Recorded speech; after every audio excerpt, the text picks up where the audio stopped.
Welcome to episode 13 of Dungeon Crawl Talk Soup. This week I talk with my friend Fabian about all things Detroit Pistons. I know they're not that great right now, but I hope you enjoy the show. In case this is your first time watching Dungeon Crawl Talk Soup, my show is one part podcast with my friends, one part perilous permadeath gaming challenge.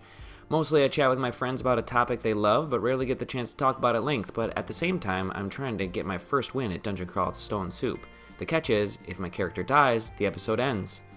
Hope you enjoy the show. So I'll be able to see your game both on this Google Meet as well as if I have the live stream on another tab. Yeah, but I mean, Okay. The point of having the other tab open would be to see any chat if it were to happen. I have Sure. 0 fans, so the odds of there being any chat is pretty low. Yeah. But there's some chance, I guess. Last time I played, I was playing solo, and some helpful DCSS type people came in and were like giving me advice on what to do and how to play the game differently. Whoa. And so that was nice. I suck at this game also. Have you had any breakthroughs because of that? Because I remember you playing this when you were visiting back in March. Yeah. Not really. I'm actually kind of getting worse. And as a matter of fact, one of the things I was going to do is that I've been playing only one particular type of character. So today I was going to have you choose a new type of character for me to try because I've been failing so miserably at that type of character. So we're here live.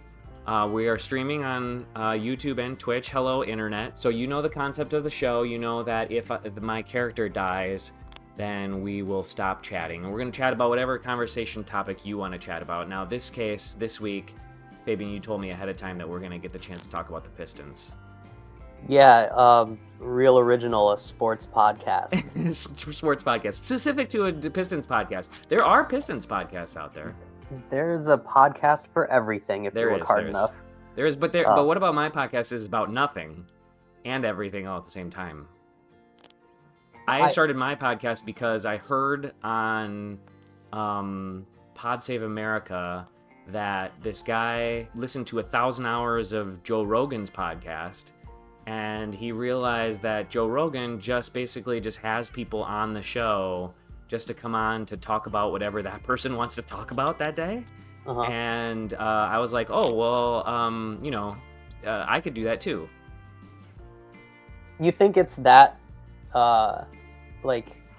unstructured where he's just like, yeah, come on, we'll talk about whatever you want. And then It's better than that. He's, I believe it's more like he's curious about a topic, and then he just has somebody that's like a expert in that topic come on, and then they just talk. Then they just talk about whatever they want to talk about, and he just like listens to them talk and like confirms their biases or whatever. Puts forward his own biases. Well, yeah, and then they just sort of agree or whatever. Yeah. But the twist to this podcast is that when my character in Dungeon Crawl Stone Soup dies, then the podcast ends. So we have to be careful. I have to be careful in the game. It's in theory supposed to make me better at the game. I am in fact getting worse at the game, but in theory I should be good. But we're going to talk about the Pistons, and you were mentioning to me that like you had a question about like whether this is a topic I've covered before. I was curious about whether how often the topic is something that you are already familiar with, or that is part of your kind of maybe not day-to-day but maybe weekly conversations versus something that's just completely off your radar that you know absolutely nothing about, and how those conversations differ from one another. Okay, cool. So let's do a tally then before we get started with the show. This is episode 13. Okay, so episode 1 was about Sephora and like the online chat groups that are involved in Sephora and the world of people around Sephora. So I do not talk about that ever. That's the makeup company? Yes, yeah. Okay. So episode 1 was awesome for that reason. So that was very much a New Horizons episode. Episode 2 was talking about late 90s alternative rock and modern rock and punk rock and stuff. So that is a topic I am readily and often talking about. Now, I don't get to talk about it as much as I'd like, but same with the Pistons. So I'd put that in this same category of like common conversation for me. Mhm. So that's 1-1. Number 3 was pumpkin spice lattes. I don't think about or talk about pumpkin spice lattes ever. Not nearly as But much as they're- Joe does. Yeah, but those aren't like foreign to you. Like you're very aware of. Oh, I'm aware of their existence. I've had and them. you know when the season is upon us. Yeah, but I'd say that's in the middle. That's in the middle. It's not something I ever like get in the deep end of. Yeah, Or care to talk about. It's amazing that Joe knows what he does about them. Yes, exactly. Okay, let's see. I gotta remember what 4. Okay, so 4 was a very philosophical conversation in which I had a chat with my friend Ben about like the philosophy of comedy and of like humor and when to use it in your life and all sorts of stuff like that. So like I don't talk about that a lot, but I guess I do live a comedic lifestyle, or like I have comedy in my bones. Would that be? Oh, I'm sorry. That was episode 6. That's a good conversation though. That's a good conversation. Very philosophy based and very. We went all over the place. We talked about all the different aspects of comedy. That was really good. Yeah, and I think our relationship to it in our daily lives is probably. I think our understanding of it is a lot different now than it was when we were younger, where like that seemed to be part of like any sort of social cadence. Like you bounce jokes off of your friends and stuff like that, versus like now where you realize that it's like potentially a symptom of anxiety or a defense mechanism or, you know, some other really weird, you know, psychological motivation behind it rather than just. I don't know if that was part of your conversation. It absolutely was, but what's interesting how you go there, because Ben kind of talked about how he had always had that be in the way you were just talking about. It was always a crutch, a like thing he was doing consciously to be a part of, like trying to figure out how to be a part of the society he was in, was using comedy for those purposes. And that was like philosophically different. Mine was much more like bouncing jokes off of friends and trying to find camaraderie through comedy. Instead of like he was like actively using it at every time to find camaraderie. Yeah. I think I've experienced both. Yeah. The reason I skipped over 4 and 5 was that they were both so brief. We'd never actually got to the full conversation about what they were going to be about. I met with my friend Christine, and I died within 9 minutes.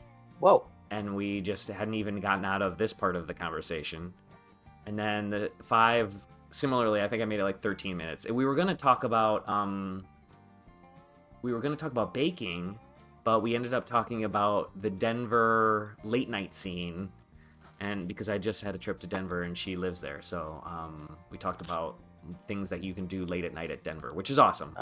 I would say like that's a middle category. Late, like past bar hours late, or no, like or just like nightlife. Nightlife, yeah, nightlife. Gotcha. All right. Pretty good scene though. You've been there. Yeah. I'd like to go back. Yeah, I would too. That's 6. Shout 7. out to our friend Cassie in Denver, whose birthday is today. Oh, today? Happy birthday, happy Cassie! Birthday! Oh my gosh. So let me just get through them in order. So 7 was Natasha and I were talking about content creation and like why people go on Twitch or why people choose YouTube, or like, you know, what bloggers are doing, or what the evolution of content creation over time, and podcasts, and like why I decided to start this podcast and all that stuff. And that was really a lot of fun, and we went all sorts of places in that one. That was like a 2-hour episode. So you were really on that day, game wise. Yes. I did not die. That's true. No, actually, you know what? We spent well over an hour not playing the game. Okay. Then because it's like turn-based. Like if you take a break. Totally. We could be taking a break right now. Okay, number 8, I talked about horror with my friend Kelly. Number 9, like films. Everything horror. She talked about the haunted house that she created at her house. talked about horror books. We talked about horror podcasts. We talked about horror movies. Yes, and then we had a horror movie draft near the end of the episode. That was really Oh, cool. fun. Episode 9, I talked with my friend Chad about cyberpunk and all things cyberpunk, the history of it, movies, books, like music, all the different types of things involved in the cyberpunk genre. Interesting. That's something I've never really delved into. I think there's always, when there's like a best books list or something like that, there'll be cyberpunk novel on there somewhere. Yeah. And I'm like, do I dip my toe in here? Is this how I do it? Is this where you start? Yeah. And I never do. I think I checked out, like, does Neuromancer count as Neuromancer is what we talked about quite a bit. Oh, Yeah, that's gotcha. the like the head honcho of the genre. Yeah, I checked that book out and didn't read it and took it back to the library unread. This is probably like, I don't know, 10 or 15 years ago. It was a long copy. I'll loan you my copy. Sweet.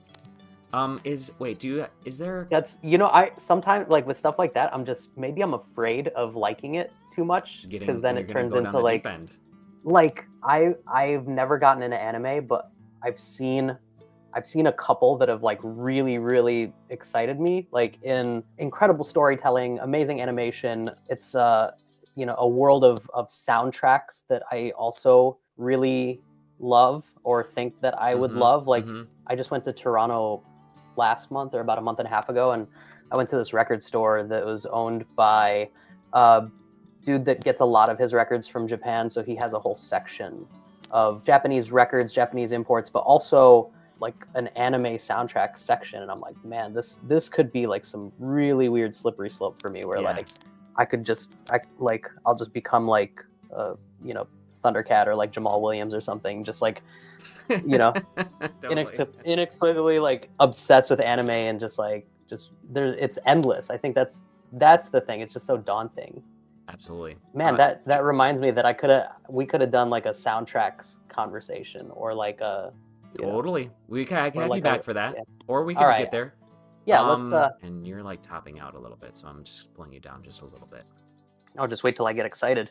Yeah, we haven't even started talking about anything exciting yet. Okay, yeah, cyberpunk you could totally get lost inside of, and I also have anime recommendations for you if you wanted those, but that's unrelated. Jess and I just watched Blue Eye Samurai on Netflix, and it's fantastic. Okay. And then 10 was the episode with Chrissy and Matt. Oh no, 10 was an episode about fitness with my friend Liz. Man, I've had a lot of episodes already. Yeah. So nice 10 was range of topics too. Fitness, yep. And then 11 was RuPaul's Drag Race, and your name got dropped quite a few times there. And then as a fellow fan. As a fellow fan, and also as a inspiration for them to get started in their RuPaul Drag Race life. They knew that you were into it, and you had brought it up a few times. As a matter of fact, Chrissy brought up that she was into, oh man, I gotta remember the name of it, Dragula. And you were like, oh no, you gotta watch Drag Race then, if you like Dragula. Yeah, that was a very early pandemic obsession and binge for me. Yeah. And I heard you were watching the French one too. Yeah, Sarah has a subscrition to WoW Presents Plus. I've never even heard of that subscription service. Yeah, so it has pretty much like all of the international, like there's a whole universe of drag race competitions. I'm sure you guys got into that. It's not just the American Drag Race and like some of the, but like it's global, and it's super impressive how much content they put out, and how talented a bunch of people are, and some of them aren't so great, like yeah, totally. I gave up on this season of Canada Drag Race because I just thought everybody was so bad. Oh, Canada Drag Race, that's amazing. Yeah. Are any of the judges ones from the American show? The host is a former contestant named Brooklyn Heights. Okay. Brooklyn Heights. Yeah. And but aside from that, every like celebrity judge that comes on is Canadian. So it's kind of like UK Drag Race, where if you're not familiar with like Canadian pop culture or UK pop culture, because they only invite people that are known in those countries on. Right. like you're Canadian famous. You might not, you know, Chantal Kreviazuk. whoever that is. Yeah, exactly. The guy for Rain Media from Our Okay. Lady Peace. Oh, gotcha. Yeah, totally. So These are two late 90s alternative Canadian rock stars that I remember from 89X days. but they'd be super famous in Canada because of like you know, Canadian broadcast laws, which state that like a certain percentage of like, especially on the radio, where like a certain percentage of what you play over the air has to be like a homegrown artist, a Canadian artist.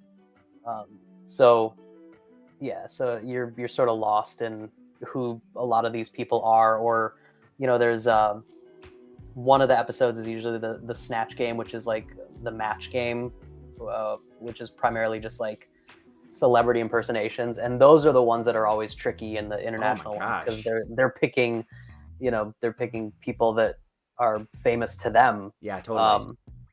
So you're not I gonna be able to do that at all.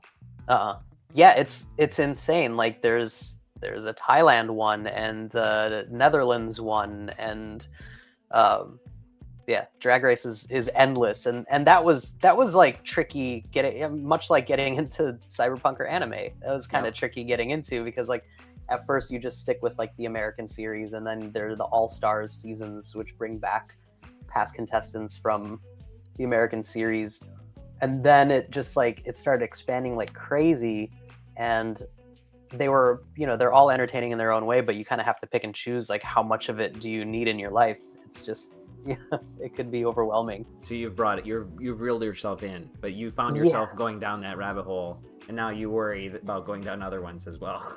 Yeah, and with Drag Race, like I know that it goes beyond just the series, right? There's YouTube shows, there are podcasts, there are, you know, there's all sorts of and then all of the queens sometimes have their own shows, right, and their own podcasts and stuff.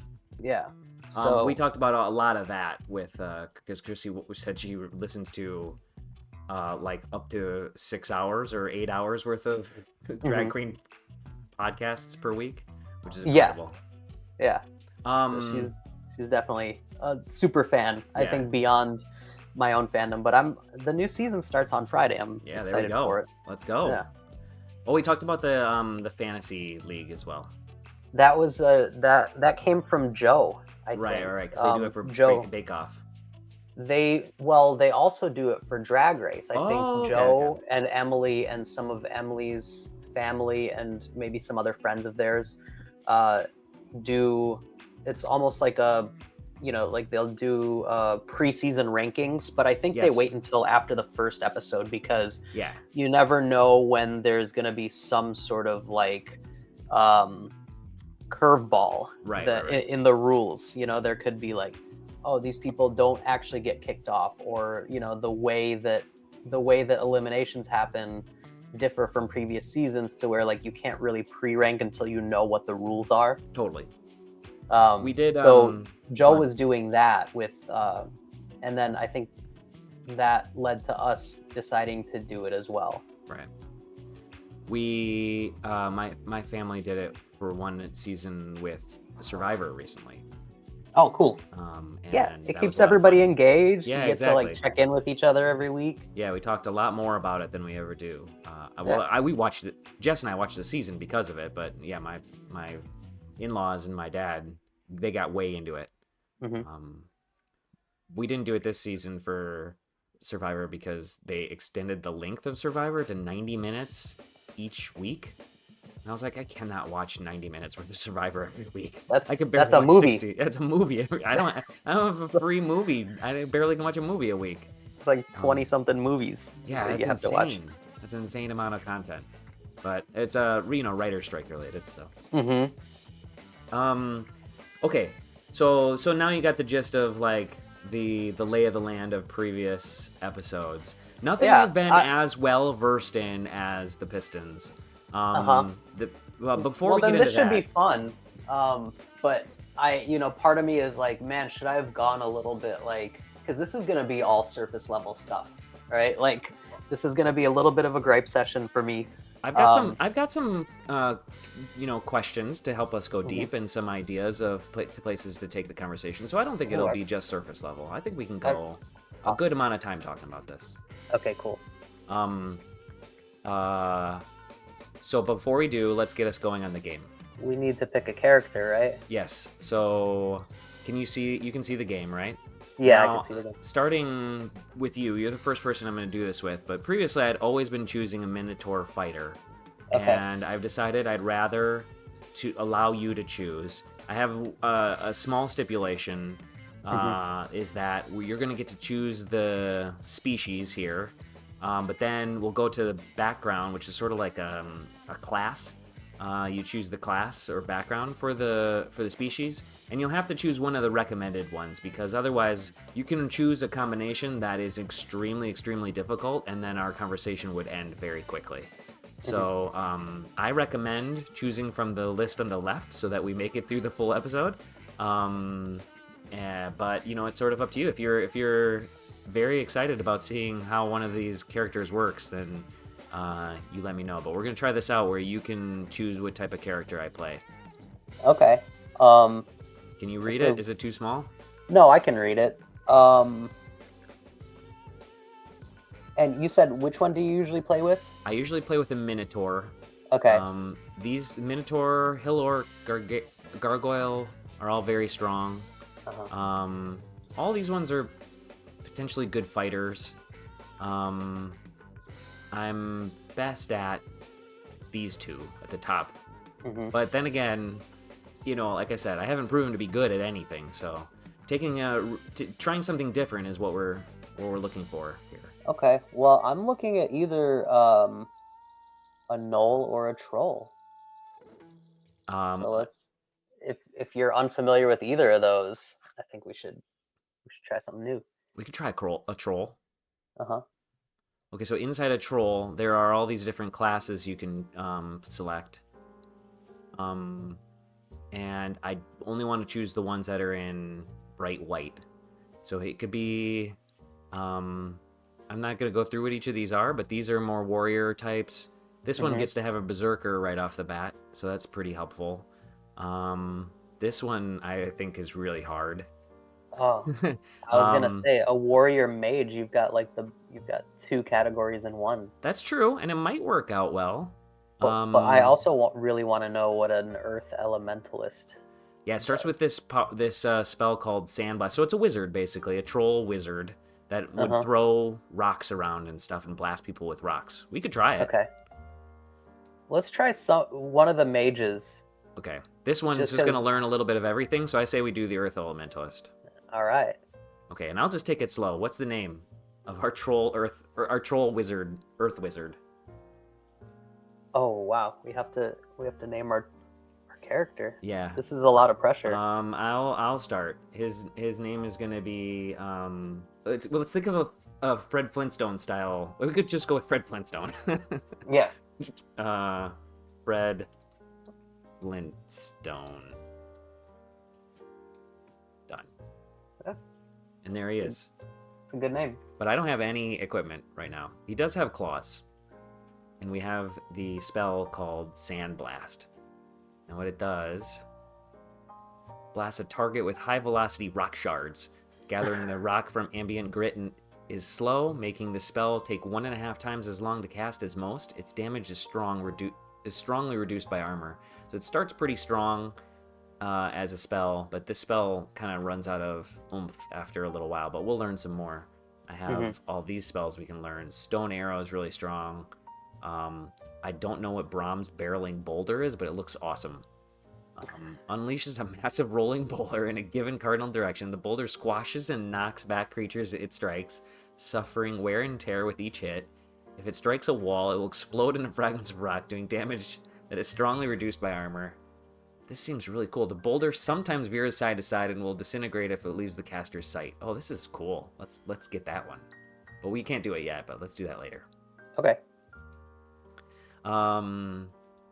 Okay, so it'll hurt people on impact and then also potentially like ricochet off of a wall into smaller fragments. Yep, and explode into people. Let's see if we can find something to kill with this Sandblast. Sandblast somebody. This is a I don't know potion. if I plan on swearing a lot, but I just wanted to. You are allowed to swear. Swearing okay. is allowed. This is not a child's podcast. It's not intended for kids. Okay, now we're close enough. We can sandblast this endoplasm. It's gone already. See, we did it. This is the greatest troll elementalist of all time. Yeah, get that gross stuff out of here. Get that. Yeah, it's gross blue goo. We don't want that in our house. I think this might be the blue goo's house that we've entered, but it's fine. Not anymore. Not anymore. Now it's our house. So cool. Now we get to start talking about the Pistons. So this season, I went out of my way to. We should start with we are both seasoned Pistons fans. Yep. I would say you more so than me, no doubt about it. I spent a fair amount of the late 90s and early 2000s not caring about the Pistons until they started to come back in the early 2000s. And then we had a lot of Pistons fandom post-college. And I have my credentials. I have been a season ticket holder of the Pistons, so I earned that. And then this year... During the one of the worst seasons. Truly one of the worst seasons of all time, yeah. We went to almost all the games, though. Despite them being truly offensively bad. Yeah. With very unlikable players. Charlie Villanueva being at the top of that list. Yeah, my least favorite Piston of all time. I would say so. I would say possibly... I'd say that's true for me as well, yes. This team has the potential to have a few of those, though, soon. If they keep up this type of antics. They're pretty bad, but I think that one of the reasons I've been so disappointed is because I didn't find them offensively unlikable until recently. I was gonna say the team. Okay, so the players themselves are not unlikable yet. I'm not putting them on that list yet. Right? Well, James Wiseman is unlikable. Is that yeah, true? James Wiseman. Yeah, get out of here, James Wiseman. Not interested in you in a Pistons jersey ever again. Why? Because why? He's a walking foul. He doesn't know how to set true. a screen. His body language is terrible. He just he hasn't put it together. And he doesn't learn from his mistakes. He takes minutes from Bagley and from from Duran.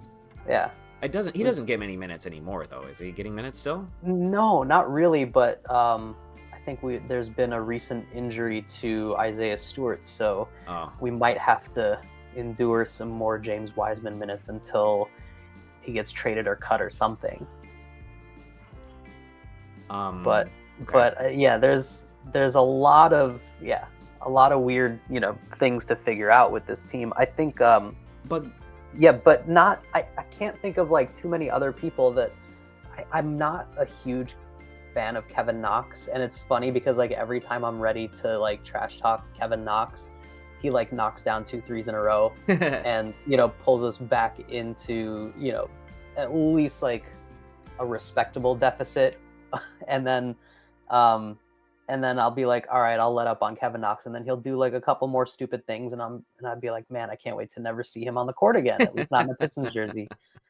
But Killian Hayes is also incredibly frustrating. Is getting very frustrating. Everyone's on the Killian Hayes frustration bandwagon. Yeah, because figure it out already. Yeah, exactly.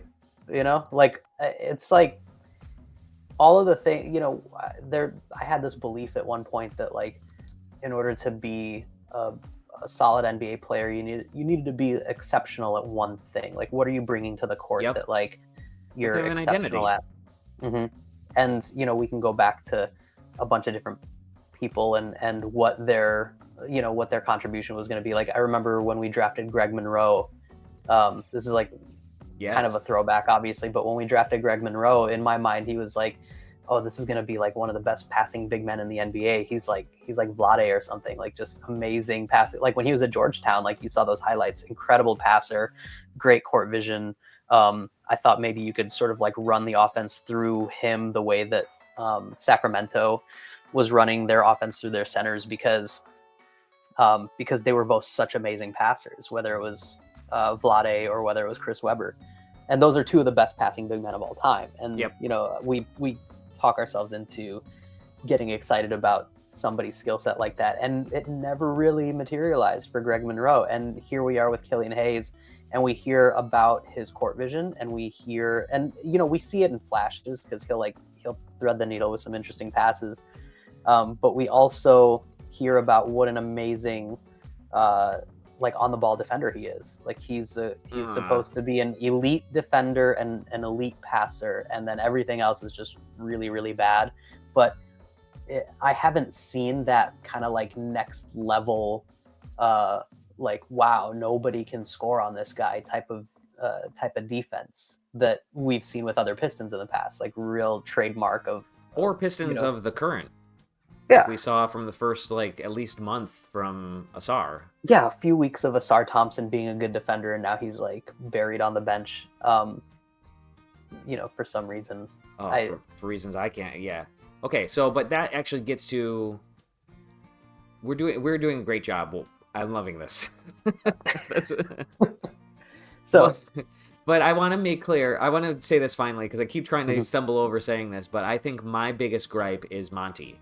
Like Monty Williams is the gripe. It's everything you're saying. Every time you come to like, oh, he's on the bench for some reason, or like we have gripes with Killian Hayes, or there's nobody on this team that I don't particularly like. You know, it's like there's something not adding up here. Then if all the players are things we like, I'm really getting a negative vibe from. This is me talking of like I don't like his coaching right now. I'm gotta give him more time than this, but I don't like his choices. He's tried to get all that stuff about Ivy in October, where he was like, "Oh no, I'm going to teach him," and I'm like, "No, this guy's actually awesome. Don't screw around and get him angry at us." And like, who knows if behind the scenes Ivy and Monty aren't getting along, and then that's why there's all this stuff going on. And none of this had to happen if you just played the right players the right amount of minutes. Yeah, there is an element of that, but then there's also the element of like, I mean, are these guys just not Monty's guys? And that's really painful because that's a lot of draft picks. Yeah. Why hire him then? It's okay. So you're going even higher then. You're ready to throw Troy Weaver under the bus instead. I don't. Kind of, yeah. But I also understand that he's a victim of circumstance, right? Like, I'm gonna be such an apologist right now, but I do like how he's drafted for the most part, except for the Killian pick, because you know we can like relitigate that over and over again about like how Halliburton should have been the pick, and I thought that Halliburton had a chance, but at the same time, like 4 more teams passed up on Halliburton before the Pacers or the Kings finally took him. Right. Which was also surprising because they had a point guard, and then you know, the Kings then gave up on him too. Yeah. Well, they didn't exactly give up on him, but they got a lot in return. Yeah, very, very interesting trade that somehow might be a win-win. It's an absolute win-win. Except Halliburton looks like an actual superstar, whereas like Sabonis just looks like a very good player. Yeah. But what they need, he is what they need. It's absolutely a win-win. I think it's a huge win-win. Halliburton, I'm watching right now, and he's just absolutely outstanding. I love watching him play. Like as we speak. Yes. Oh, you got a game on behind. Yes, I usually have. Don't tell anybody else this. In case, but I usually have some NBA game on because this year I got League Pass because I was so excited about watching. Well, admittedly, the number one reason was because I wanted to watch Wemby. I just had to watch as much Wemby as I could, which hasn't actually been as great. I mean, he's still amazing to watch, but it hasn't been great either because they only have 3 more wins than the 2 more wins than the Pistons. 2 more wins. They've got 5 wins, and it's just so like I think the length of the losing streak probably distracts. The volume of criticism was a lot louder because of the losing streak. Right. Obviously, like if you're only winning 3 or 4 games before the turn of the new year, you're going to hear loud criticisms. But the Spurs have been almost as bad. Yeah. And you know the way that we're talking about like completely like abandoning everything right now, from Troy Weaver to Oh Monty. my God, you're right. We're not like, nobody's saying that Popovich needs to get canned. Oh my right? God, And that nobody would, but like, like, let's look at it. 5 okay, and that's 28. yeah. That's their winning percentage is, 15%. They're also It's very, very bad. ridiculous. And they drafted. They basically did. Did you watch all of like the stuff, like the big production surrounding his draft? Like when they got Yes, the number 1 pick, and they were like, absolutely. they basically like were, um, saying, "Oh, we're gonna raise more banners in here with this." They And like open new facilities and stuff, or like open a new wing or Mhm. something, right? Yeah, there was a whole show of it. Like, they had fans filling up the arena, cheering on the fact that they got the number 1 pick, just ready to like hoist a new trophy. And I'm not saying that's not going to happen, but they have 5 wins, Yeah, exactly. and we have 3. So we play the Spurs a week from tonight. It's not out of the question that we could surpass them. Oh, that's wild to say it out Like, loud. it's, Because we but I have mean, like, somebody what right kind? before them that we could beat. Yeah, we have. I saw that Utah stretch where it's tonight. yeah, but Utah's 7-3 in the last 10. They were even worse before that because that means that they only had 7 wins for a while. Yeah, They've gone on a streak. that Utah game was my least favorite game ever. Early in the season. Yeah, where Utah basically sat 4 of their top 5 scorers, right? And we still lost. Yes, that's wild. No, the one for me was when Joker got ejected in the second quarter. Oh yeah, and their coach and the coach. Yeah, I still managed to lose that one. That was, I think that was early, or no, that wasn't that was in early. The middle of the streak. We were 2-12 at that point. Yeah. That made us 2-13, and I don't think I've watched much since then. I was at the game before that, the Toronto game. In Toronto. They got smoked. Oh, you were in Toronto. Yeah, it was. What's that? You were in Toronto. I was in Toronto. It was my birthday was that week, so I just went for a couple days, and our friend Jacques was there with his family, and we were gonna meet up. And when we saw that the Pistons were playing in Toronto, we decided, well, we gotta go. Yeah, totally. And it was, yeah, that game was garbage. Like, we were down by almost 50 at one point. Yeah. Just horrendous. Yeah. So hasn't been a very fun season, and I canceled cable. I don't know if I told you that. Oh no, good for you. I canceled cable, and I haven't signed up for Bally Sports. There's just no reason to invest in this team right now. No, absolutely. As much as like I love basketball and I'll watch any game, like, it's just a little too frustrating. Plus, like, the cost of cable is just outrageous. Absolutely. No, I've been watching a lot though still. Even though the 2 teams that I signed up to watch were truly horrendous. I was like, "Oh, I'm going to watch the Pistons. I'm so excited." I keep wandering off from talking about, like, I was so excited coming to the season. I was like, "Yes, Asar is going to be the defense that this team needs. We're going to get the shooters back." Of course, the shooters were out for the first month or whatever, so that really sucked. I was like, and then Cade, man. Cade is back, and he's going to be so good, and everybody's going to finally see he's going to be the rock star. He's going to rival Wemby for the amount of highlights he gets. And he was just horrendous during the first month and a half. He's been actually pretty good since, although his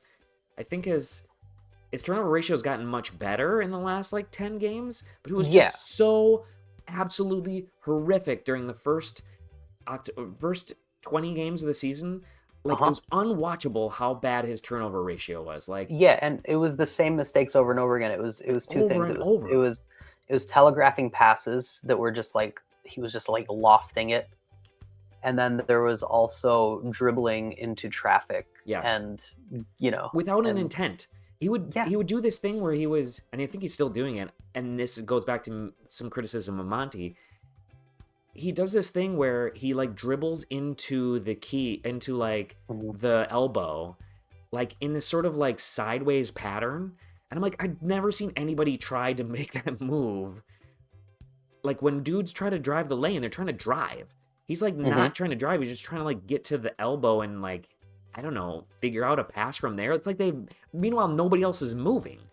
Yeah. So he's doing an ISO where his play is to get to the elbow, and then he just like loses the ball because he's trying to fling it into Nowhereville. And, Monty has like an offensive philosophy too that's like not really playing into the strengths of any of our offensive players, which is like, I think tell me about that, because I don't feel like I understand his philosophy at all right now. I think at the heart of it, it's like, you're going to make a split-second decision to do one of three things. You're either going to drive, pass, or shoot, and that decision has to be made very quickly. And the more you commit to those decisions, the smoother an offense can run. So we're just not seeing a team that's capable of processing that yet. Right. Clearly. Well, Jaden Ivey is the one who's best at that. You would think he does make some mistakes though. No doubt, but he's young, but he's the best at it on this team. Yeah. I mean, definitely better than Cade at this point. I'm willing to be convinced otherwise, but I really struggle to see how Cade ends up being the superstar that we need him to be. I don't know that he's gonna be like Jason Tatum or something, right? He's super smart, and like he's totally like a cerebral player, but he's not like this physically dominant player. He's not going to overpower anybody. Like he still gets bullied all the time. I don't know if that's veganism or something, or just youth, but okay. Fabian, let me pause you and bring you back to Dungeon Crawl Stone Soup. I haven't died. Don't worry. Okay. But we have a new decision to make, and it's one that I usually don't make the player participate in. I mean, the guest participate in, but now you have to. So in the game, you walk around the dungeon, and eventually you find these different altars like this one. This one looks kind of like a what does it look like to you? It looks like a crown on top of an altar, right? It's really a deck of playing cards of different colors on top of a little altar. That's glowing. Yep. Okay. And all these little altars that you'll find throughout the game are different gods that you could decide to worship. And then the gods give you different powers depending on what god it is. And so typically I only choose the god of war, god of battle, Akawaru. But now I'm trying to branch out, try new things. And we've encountered our first altar, and this one is from Nebelex Zoba, the Trickster. Unpredictable trickster god whose powers are invoked through magical packs of cards painted in the Ichor of Demons. Followers will be granted decks of cards as they traverse the dungeon and are encouraged to trust in the card to provide them with divine assistance. That could work out really nicely, right? However, the trickster can also ensure that fortune favors the bold. I don't know what that means. But basically, we're going to get cards from Nemlex, and it probably will help us when we need him. All right. And and I guess the question is, is it worth going down this very chaotic choice here for the giggles, or should I go with something more conservative? What's the choice that like we can leave and forget about him. Like you don't want to worship that god to and we'll run into a dozen different gods. Okay. Do you have to pick one? No. Or... Okay. No, I'm sorry. You have to pick one and you stick with it. Oh, okay. So we could go try to find more and then debate them as they come up. This seems like this is too risky for you. Yeah, I mean, can you abandon this god if you find a better one? Okay, so that's a good question. Sometimes you can, sometimes you can't. Let's ask. So sometimes they'll get pissed if you abandon them. Uh-huh. This one says... you feel their wrath? Yeah, you'll feel their wrath, yeah. This guy Oh, does wow. not appreciate abandonment. He'll call down fearsome punishment for disloyalty. So if we choose Whoa, him, but dude. we cannot choose him right now and come back to him later. But Okay. once you've chosen him, you have to stick with him. Okay. Okay, so we'll come back to this guy later. Yeah, let's explore. Okay, so I'll interrupt you again when I encounter another god altar. All right. Okay. Or you know, oh, look at that. I found you some can trees move really fast. So yeah, so I have this button called for auto exploring, where he'll just auto explore. So you'll see the little yellow trail behind him of where he went during the auto explore. I don't do it. When I'm playing a new character like this, I don't usually do that because it's dangerous. Because you could end up in a place where there's like 7 dudes in front of you. Yeah. Like I'm looking at the top right at the moment. There's like four people and a snake. Yeah, those dudes aren't actually there. The way the game works is it sort of logs the last time you saw anything. See how there's like a bright white and then there's a darkness over here? This is like the shadow of what was there when I was last there. So we've seen this area of the floor before, and there were dudes there, but they might not be there anymore. They might be anywhere, or I might have killed some of them. Okay. But we know this guy's asleep right here, this endoplasm. As indicated by the Z's. Yep, and then he's dead. And there's a dude walking around over there. Can you run out of Sandblast? So you see the blue bar up on the upper right? That's my magic. But it regens over time. There, it just regens, yeah. So this dude just saw us, this hobgoblin over here on the left, and he shouted. But, so I'm just gonna sneak back here a little bit. I can claw this guy, no problem. I'm way bigger than him. He just shouted? He shouted, and then he came down in the hallway, and we messed him up. I can't wear the boots because we're a troll. We're too big. Okay. I just remembered that I didn't set any of my goals here. We're gonna need to put a lot of emphasis into spellcasting and earth magic. Look how bad the trolls are at learning spells. We shouldn't have done this, Fabian. This is horrible. Was that something we could have looked up ahead of time? I think so, but you know, you live and you learn. Trolls are not good at spellcasting, but it doesn't look like they're good at anything. Hold on a second. I know how to check that. Are there... I just see negatives and a 0. Yeah, these aptitudes, they're all negatives. Okay, so trolls aren't good at anything. You know why? That's unfortunate. Well, that's unfortunate we chose them, but you know why? I'll tell you why. Let's see. They start... you know what? I don't fucking know. Oh, they start with clause 3, which and high regeneration, which means we have very high HP regeneration. It regenerates very fast. And we have shaggy fur and tough skin. I don't know what shaggy fur and tough skin mean. We have, but this clause 3 means we have the ability to hit anything with our claws. It does a lot of damage with the claws. So we have HP regen and very strong claws.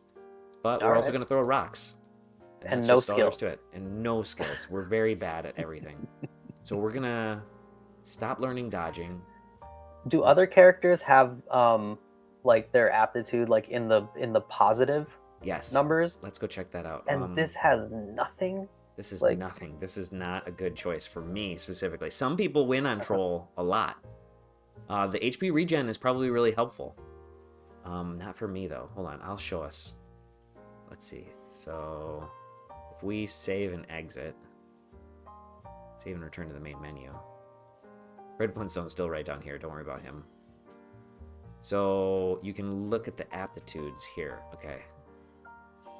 This is gonna be real thick for everybody, but some do. So so like we talked about minotaurs, right? Wow. Remember we almost picked the knoll. The knoll. Okay. So here's the thing about knoll is yes, you can see that it's +8 and everything, but what it really means is that it learns everything equally. You don't get to choose what you're learning. It's going to put equal amount of points into everything. That would have been interesting. But like our troll, we can focus what we're putting our training into.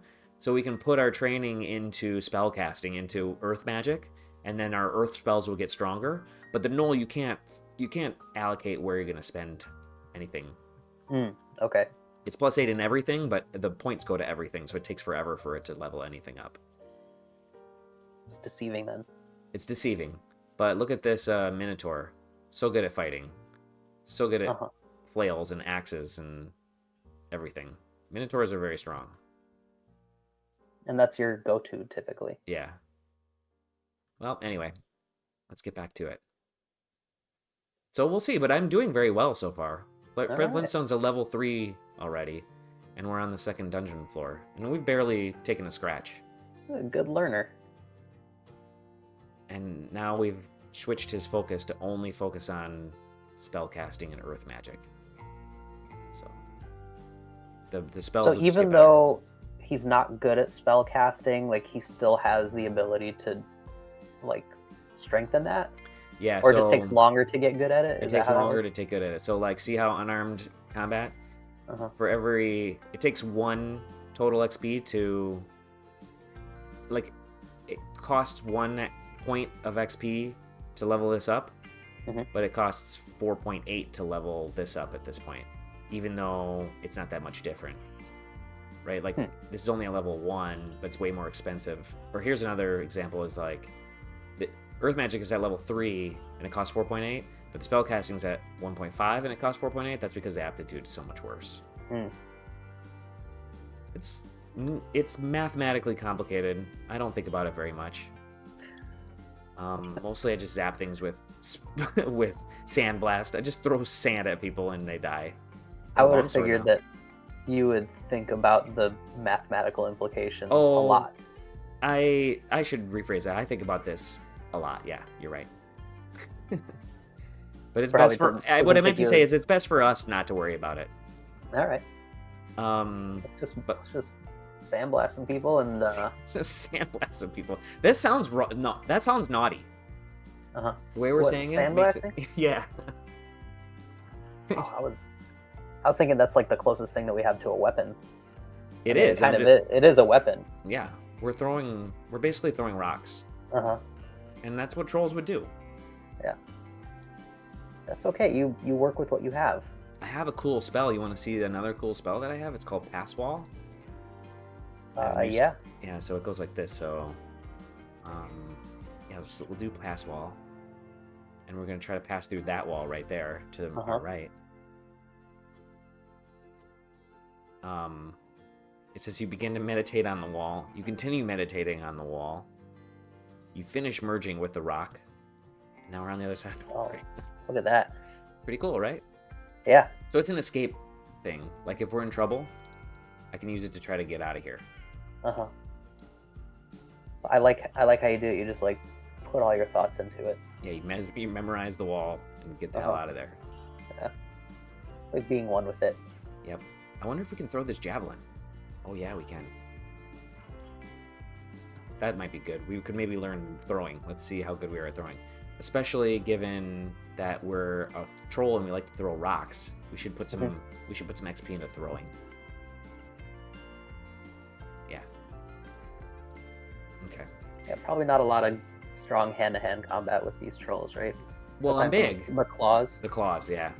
Not in using any weapons though. We're gonna sandblast this dude. Uh-oh, he lived. That's okay, I have one more magic. He's dead. Oh, good. He didn't even hit us. His puny dagger.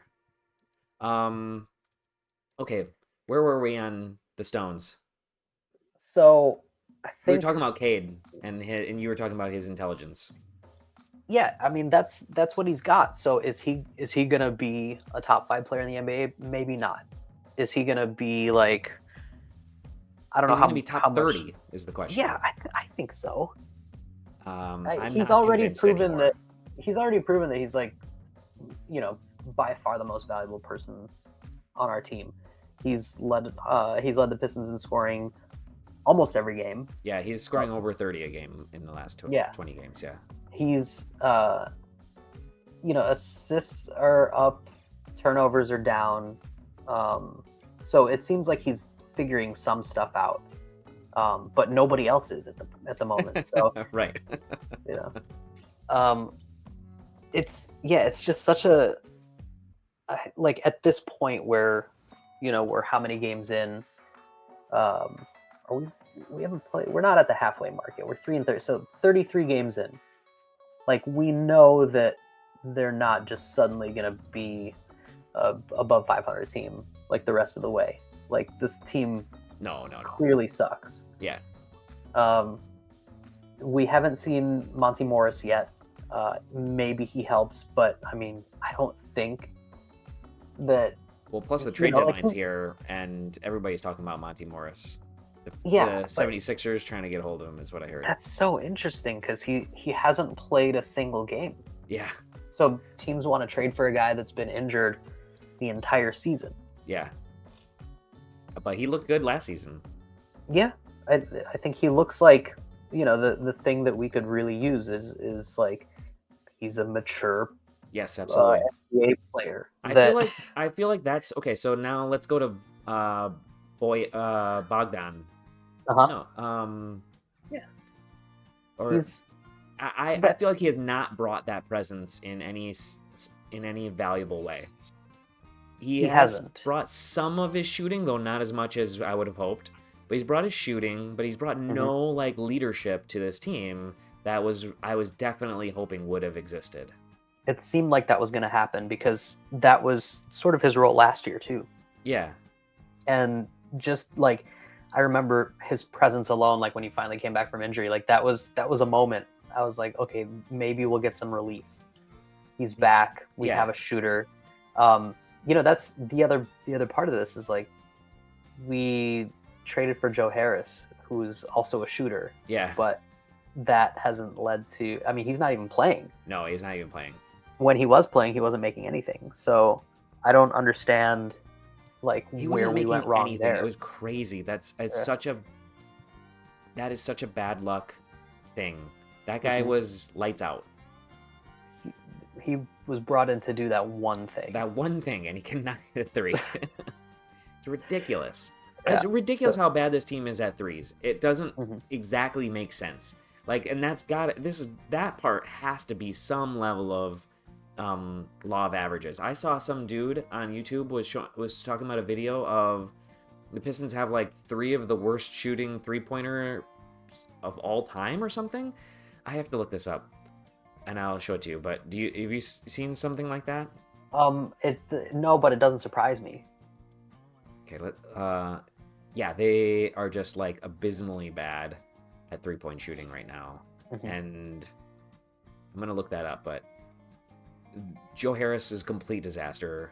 He could have been. Is he old enough? Is he like veteran enough to be considered veteran presence? Yeah. He's 32. Yeah. Okay. So, absolutely, he's the second oldest player on the team. Like, we only have 2 guys over 30. It's him and Boyan. Yeah. Okay. That team is super young. Alec Burks.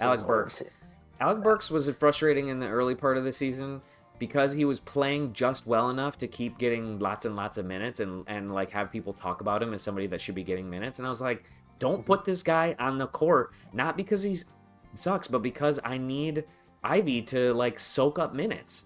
Like, I just need him to have thousands of minutes so he can find out whether he's good or whether he can find out whether he's good. And Burks was like taking all of his minutes. I was like, cut it out. Yeah. And not really making a difference. And not making a difference, not being awful. Poorly. But yeah, sometimes playing really poorly. But then again, all of them sometimes are playing really poorly. Yeah, they're just lost. I think it took Toronto making a trade and doing a favor. And rattling their team and their roster to the point where we finally got to eke one out. And then it seemed like we were keeping up with Houston the other day, and then the third quarter happened. Did you watch it? This is amazing. Okay, I'll send you this video, but this is the part that I was talking about. That this guy goes on a rant. I did not watch the Houston game, so I don't think they were close ever. I think it might have seemed like it, but I don't think they were really in that game. It like at halftime, I think it was like a single-digit game, but then I think I have to pull this up because it was like insane. what was the third quarter specifically? Let me go to the box score here. Anyway, yeah, that Houston game was definitely like a tale of two halves. We were down 2 early in the third quarter, and then all of a sudden we were down like 29 or 30. It was wild. Super ugly. Of the 11 players on their roster attempting at least one three-pointer a game, just 3 of them are shooting at a league average percentage. Okay. And Is that So we've got 3 players above 30%. Wait, no, Isaiah Stewart. Really? He's shooting almost 40% from 3? yes, but he's only taking 3 a game. Yeah. Yeah. Yeah, that still surprises me because I don't have like a ton of confidence with the ball in his hands, like on the perimeter. Absolutely not. Marcus Sasser is another conversation. Like, okay, wait. Like so we're jumping the conversations too much, but we should make What I wanted to do is go through and just do a 1-by-1 everybody in the roster. Like give us our opinions because we haven't given like the real like opinion. You can see DCSS again. Yeah, you're back to the game. Okay, so wait, I need to try to escape from this snake because it's scaring me. Very close. So we're gonna try to pass wall again. We're gonna go this way, away from the snake. It didn't work. Uh-oh. I'm gonna try it again.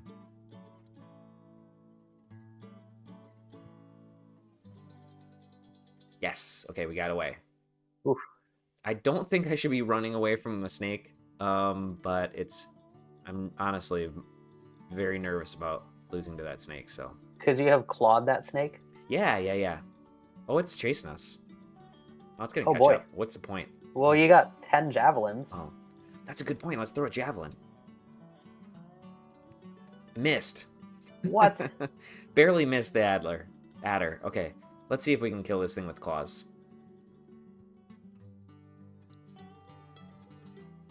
I don't think I hit it with the claws. There we go. Scratched it. Oh. Maybe I should put on a sword. Let's try this longsword.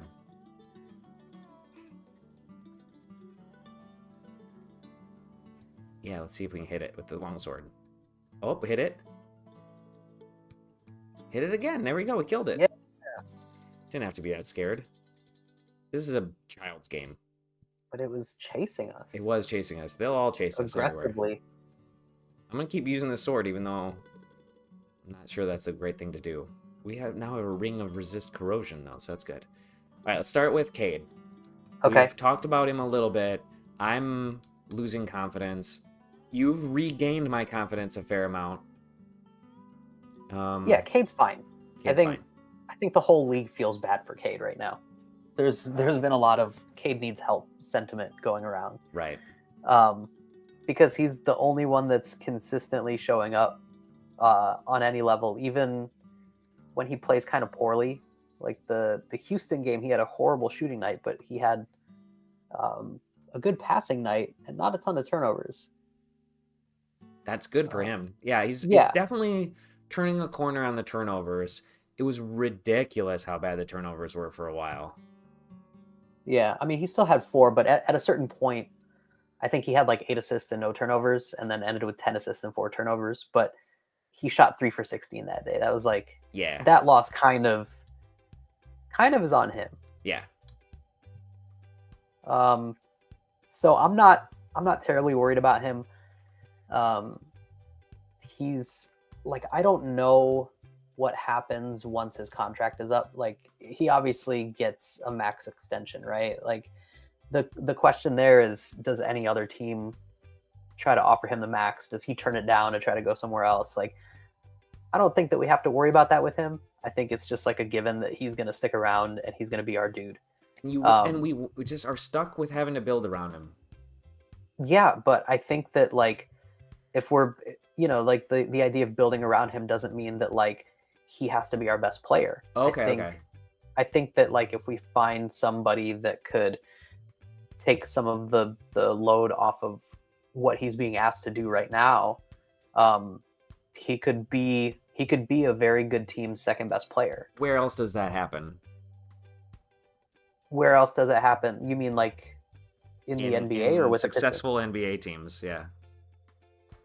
I guess like it's hard to look at other teams and be like, well, if we just get a Jason Tatum, like he could be as good as like as valuable as Jaylen Brown. Like a different skill set is, like he's got a completely different skill set than somebody like Jaylen Brown. But Jaylen Brown, okay, so that's exactly what he needs to be, though. Is that like he needs to be in the order one to be an elite team like Boston? We would essentially need to hope we hit gold with one of the next couple.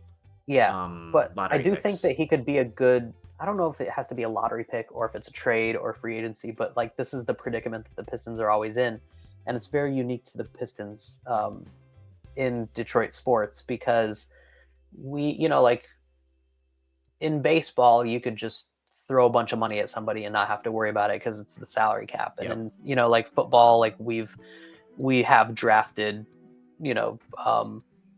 maybe like two of the best skilled players in the history of the game, and Calvin Johnson and Barry Sanders. Yep. So it happens a lot more in other sports. The situation that the Pistons have always been in is that they're not a free agent destination. Right. The salary cap is a lot more strict. We just haven't done a good job of attracting players here. We never have been a free agent destination. So I just I look at that, the history of that in terms of like what Troy Weaver has to do to fix this team. And it's like, it's such an obstacle. And it's part of the reason that I think that, he did it the way that he was trying to do it, which is like, just stockpile as many draft picks as you can. Yeah. Like the first year in, he took 3 people in the first round. Yep. Last year, he took 2. That's what I'm saying. Is it's got to be just you land on gold in the draft. Mm-hmm. If we can't get the trade in, I mean, we can't get the contract. Although, aren't there like isn't there likely some new CBA things that are gonna cause guys to have to move around a lot more? I mean, to lower. I think the end result of that is going to be that we're gonna see like these super teams broken up quicker. But I don't think that the final beneficiary of that is going to be teams like the Pistons. I think what happens is they'll just bounce around the big market teams, Like if like New York and Brooklyn are on, different schedules when it comes to those big luxury tax implications, like the aprons that they're calling them. Right. I think you'll just see teams going from the Lakers to the Clippers to the Knicks to the Nets to the maybe the Bulls, maybe the Warriors, but I don't think all of a sudden the Pistons, the Thunder, teams like that will be like the beneficiaries of these new tax rules. Got it. So it just has never happened. It's like we never get that guy. We are always, like if we look at like 2024 free agents, I think like Tyrese Maxey is one of the more exciting ones. He'll never, like he would have to leave Philly first of all. Like why would he do that? He's their second best player. They're probably going to give him the max. Yep. And if he were to go, like, we're not going to be the only team offering him the max. Like half the NBA would, they'd figure out ways to, put that offer in front of him and move some contracts around to make that a reality. So would he come here? Absolutely not. And then, you go down the list, like you've got Paul George, Kawhi Leonard. Neither of those guys are coming here. I don't know that they help us anyway, unless we get like 2 of them at the same time. If those 2 dudes uproot from the Clippers where they like orchestrated their home to be together, Yeah, because they're, I don't know, maybe from there or something. they are. Yeah. Yeah, and then, but nope, they're like, fuck it, fuck the Clippers. We still want to try to do this, but we want to go to do it in Detroit instead. Yeah. With Cade. Yeah. So there has to be that consideration when you think about like who do you go after? Or how do you fix this team? Right. And we don't ever consider that as a fan base. Like that's why I swore off sports radio a long time ago, because I just got sick of like the stupidity, just like these like fake solutions. Like at least take into consideration who we are, where we are, what we have, what we can offer. The first name that comes up that seems like, oh, maybe there's a reasonable chance that he would come here is like Pascal Siakam. Because he's been in Toronto. I love Siakam, but we just went over like one of the biggest problems with this team. Like they're historically bad in so many ways, but 3-point shooting, they're one of the worst shooting teams of all time. Right. Siakam's not a 3-point shooter. Right. He's not going to help with that at all. So that doesn't help with our spacing. Now maybe like you kind of like reconstruct the roster to take into account that now you have him that can't shoot threes, and maybe one other player in the start, like if it's Duran or something that can't shoot threes. It's impossible in this league to have two dudes that just straight up can't shoot threes. Right. The way that the spacing is in today's NBA, like you have to have it. Okay, we found our second god. What's amazing is that we started a walkthrough of all the Pistons starting at Cade, and we've been talking about free agents for the past like 5 minutes or so. Yeah, I mean it's like we can go through the roster. Oh, the game has been on for 15 minutes. I do intend to go through the roster. That's what I want to do. But let's pause and let's handle this god real quick. I'm gonna put the Pistons game on instead. The Pacers are smoking that Bucks over here. I also had this idea that I could figure out how to find a game. I might even try to do it. I don't think there's anybody watching the show. Oh, I did get somebody that left a message. I got a spam message left for me on one of my chats. Is it on Twitch? Yeah. Oh, okay. I was on YouTube. Nobody's commented on YouTube. I have no idea how many people are watching, but I can look at it. One person is watching, and I think it's me. Perfect. Okay, so who cares? Okay, but I still want to see if I can make this work. I had this idea. I'm trying to figure out how to pronounce this god's name. Yeah, you work on that. Okay. I've never figured it out, so how do you pronounce it? Silent letters? Your is the beginning. Euredolim. Either the M or the N has to be silent. That's like a. Euredolemna. No. Lemnol. Euredolemnol. Dark god, worshipped by those seeking powers over death. Followers can reap legions of servile undead and gain a number of other useful powers. So basically what this guy does is he'll turn people on this that I kill into zombie servants of me, but they can never leave this floor. So once we go to D4, they won't be able to come with me anymore. You just have to zombify more people. You have to zombify more people on the next floor to take advantage of the zombie things, which is pretty cool. But we could have a legion of zombies fight. We could throw rocks at things, and then once they get hit with the rocks, they turn into zombies. Is that part of what we want to do? I don't know. That seems kind of cool, but I'm coming at this not knowing what other gods there are. Yeah, that's a good point. Check this out. I think I'm doing something really. Check out. Oh wait. Check out the YouTube for a minute. I think I've done something amazing. Are you doing like some picture-in-picture thing where I can watch this basketball game, or is it just gonna be the game totally. cast? It's the game cast, not the. I can't show the game too. I think I would get in trouble for that. Got it. Very cool. That's pretty cool, right? Oh, it's a little ahead of my stream. It's a little ahead of my the game. It's funny. The cable I'm watching is on lag. Spoiler alert. To this. I got a spoiler of what's about to happen on this play. Yeah, they don't have that 5-second delay. But what's interesting is that there will be the 5-second delay on the YouTube stream Mhm. because of my delay on the YouTube stream. So Yeah. So I have to just figure out what I'm lagging behind in. yeah, I'm not gonna watch that live. Okay, so we're not gonna go with Ured Minol, not yet Uh-huh. at least. No, but I'm intrigued.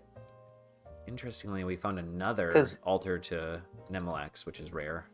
What happened? Let me see. It says followers can reap legions of servile undead and gain a number of other useful powers. Okay. So there's some potential with that one. Yeah. Oh wait, I saw another one way up here. I saw one up in the north that we couldn't get to yet because there was a bad guy that I was too scared of to deal with. Okay.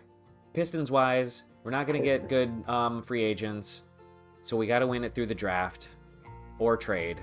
Draft and trades, or like Because that's where we got Rashid the other from. part. Yeah, the other part is not like relying on free agency to find the one solution. It's more like use free agency to find what I thought was going to happen with, what Joe we did Harris this and like Baghdad. yeah, Harris, and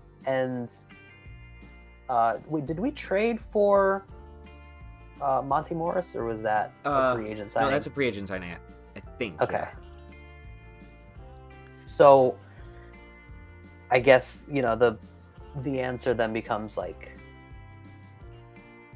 do we find a couple role players and then see the development in our young core enough to start to make a stride?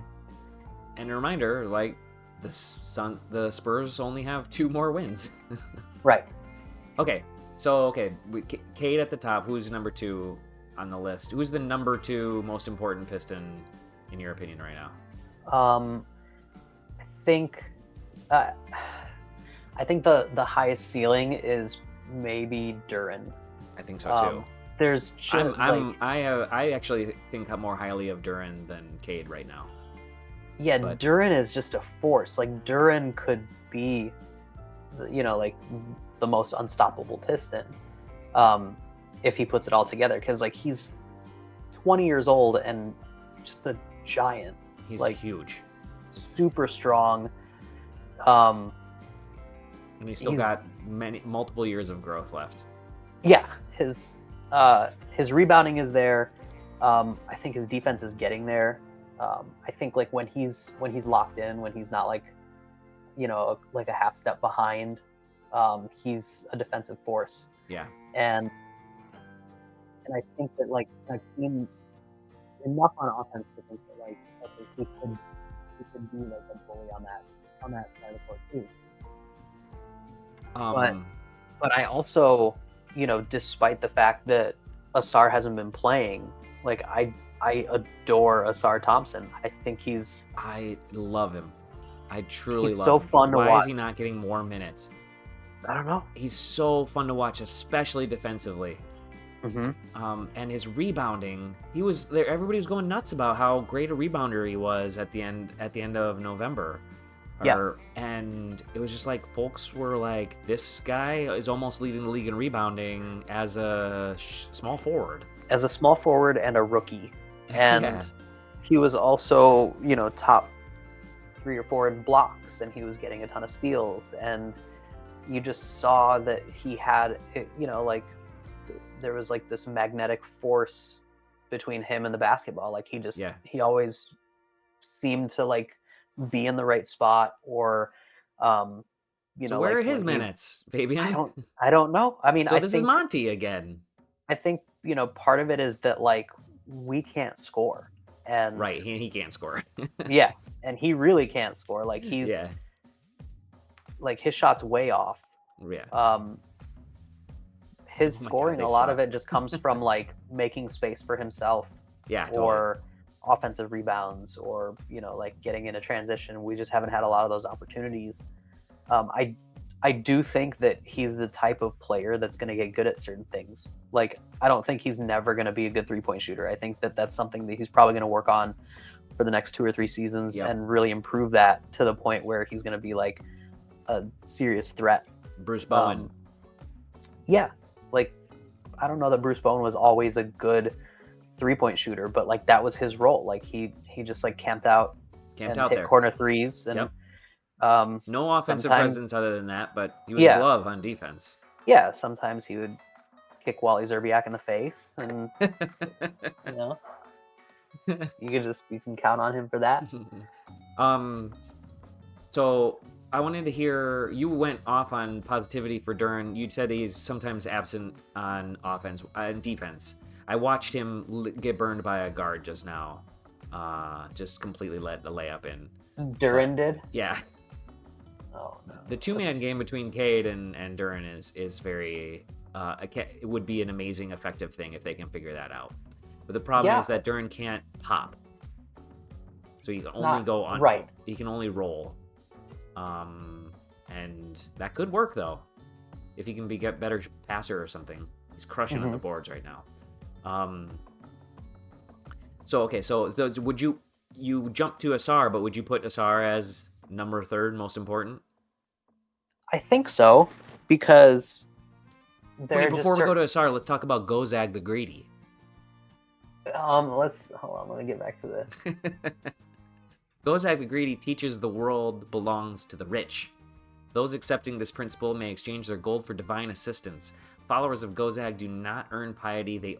The only way to impress this god is by amassing a fortune and worshippers may request as much assistance as they can afford. Fortunately, Gozag's worshippers are said to have the touch of gold. And basically what happens is sometimes dudes will be distracted if they see gold. Instead of fight us, they'll look at gold. And also, bad guys turn into gold a lot more often. And then later, once we have enough gold, we can, I guess we can, petition Gozag to, we can pay for free effects on us, but we can't. It's all sorts of different effects, but we can pay him to give us an effect. That other guy, we had to pull a card to get a random effect, and this guy will pay us to give a random effect. Huh. I don't know. I kind of like the zombie one better. The zombie one's better than this, for sure. I think this one might be more powerful to skillful players. I'm just going to steal all his gold and leave. But we're just a talentless troll. We're just this troll. Oh, I just killed I don't know if you saw that, but I just killed a ball python. Or no, I just ran it over. I killed a ball python, and I was going so fast that I killed it by ball. Okay, back to Asar. He's number 3. Over Ivy. Yeah, I think so. I think because, Ivy to me can also be really good. I had some hope with him because of his athleticism more than anything. Like his speed, his fearlessness going towards the basket. That's like biggest those for me. That's why those were the 2 things that excited me about drafting him. You're like, oh, did we get kind of like a Ja Morant light or something like that? But yes, he doesn't play like Ja. He doesn't play. But I see it. He drives. Yeah. He gets in the lane. He does. He crashes. He has that degree of fearlessness, but he doesn't have as much of the twitchiness or the kind of the violence the in his trickery eyes. Or He's you too don't nice. want to cross this dude. Yeah. He's too nice. What if we have too many too nice guys? That is also a possibility, and now can that be an identity though? Can that potentially be a team identity that they build around Cade and Ivy and Asar just being overly nice? I think our bigs probably are they're 2 fire. of they're harder edge dudes. Isaiah Stewart has gotten into it with a bunch of people. Tried to chase LeBron James down to murder him at one point. Yeah. So I think Stewart's he could be that sort of enforcer type and the guy that gets riled up, and I think Duren is also also has the potential of being that type of player. But yeah, I think that our guards are probably too nice. I think almost everybody else is probably too nice. We're in trouble because this lady Ajib. This is Ajib. She ran right up to us, and I've hit her with the rocks 2 or 3 times, but she has not reacted to the rocks. Oops. Do we know that? Her. So is anybody that we come across an enemy, a potential enemy? Are there ever friends or no? Pretty much no. Okay. If you're a living being in this game, then you are here to stop us from coming in and fucking with you. Okay, I got it. I'm gonna drink this potion of magic. Mm-hmm. It's gonna give me a bunch of magic, and then I'm gonna throw a stone arrow at her. Yeah. And it's got a 1 in 3 chance of failing. But we're gonna try anyway, because it might really hurt her. Let's see. The stone arrow hits Ajib. Ajib is severely wounded. She hits us for no damage. Mm-hmm. So we're gonna try again. We're gonna try to hit her with the stone arrow one more time. Oh, she's very injured. She's almost dead. So I just gotta hit her once. Maybe with hit her with the rocks, stone sandblast. Yeah, let's sandblast her. Come on. Blast it hit, but did no damage. She's got too good of a.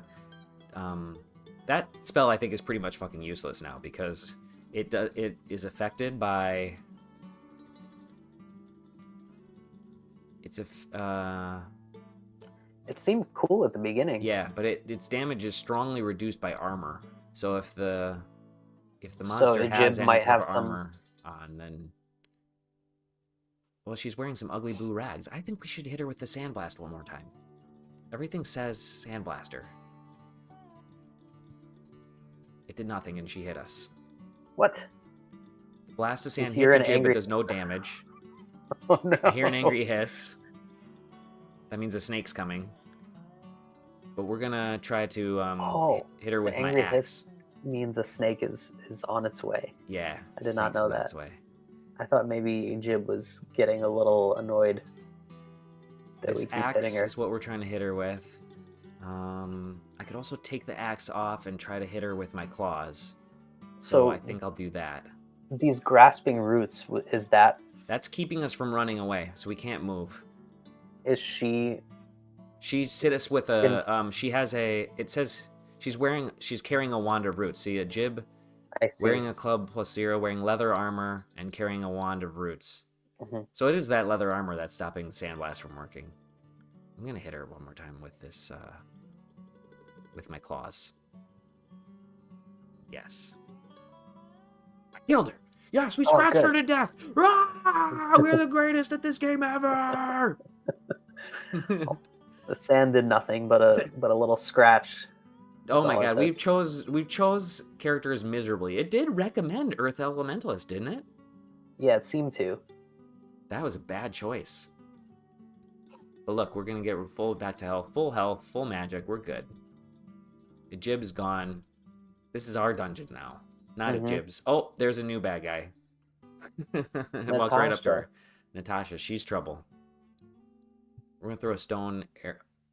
Is she guarding some stairs? I think we just ran into her near the stairs. I think that's. Oh. She's gonna come towards us. That's okay. We need that because we can't throw the sandblast far enough. She's definitely not wearing armor. Let's look about Natasha. Magical cat. Once a powerful wizard's familiar, Natasha has abandoned after her master was consumed by the very necrotic forces he sought to control. Now she patrols the dungeon, taking a bloody vengeance with spell and claw upon any adventurer who crosses her path. She's already slowed us down. She can hit us with magic dart. It automatically hits for a 3d4. She can also call an imp, which is pretty dangerous, because then we'll be on a 2-on-1. This cat doesn't have 9 lives, but just 1 death isn't going to be enough to put her down. Yeah, you have to kill her 3 times. You kill her, and then she jumps, and then she disappears somewhere else, and then she comes back. But You don't have to like kill her 3 times in quick succession, do you? Not quite quick succession, but you do have to kill her 3 times in succession. But she'll like when she revives, she'll be off screen somewhere else, so we could run away for a little while. Okay, so I'm gonna do Sandblast. No, the Stone Arrow. Oh no, we should maybe just Sandblast her 6 times. Oops, she called an imp. Let's get out of here. Let's go upstairs. She came with us, but the imp didn't.